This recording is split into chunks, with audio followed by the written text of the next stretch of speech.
In this video, I'll be talking about the box shadow property. This is an extremely short video. So what box shadow is it applies shadow to your element's box, and by default, if you don't specify a color, you'll get a black shadow. You'll get it when I show you. And let me just write the code for you. Let's create a divider. Give it an ID of A.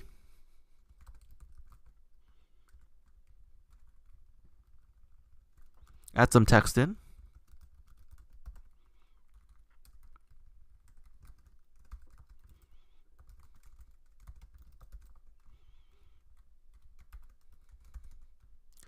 So let's give it a height of 200 pixels. Give it a width of 200 pixels. Let's give it a background color of yellow.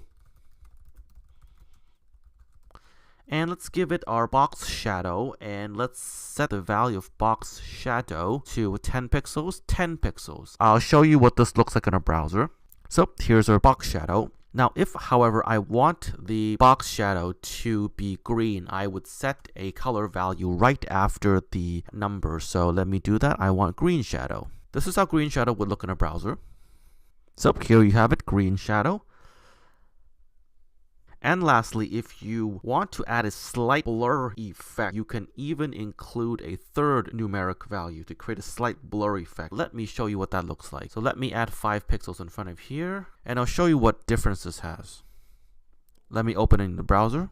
So it now has a sort of little fuzzy, it's hard to describe, but a little bit of fuzzy, blurry effect. Notice the corners compared, it's not like a complete straight line anymore. It's got a bit of fuzzy effect. So that's what, if you add a third pixel value, it does. So anyways, this about finishes our video. Thanks for tuning in. And if you have any questions, please feel free to let me know, and I'll see you next time.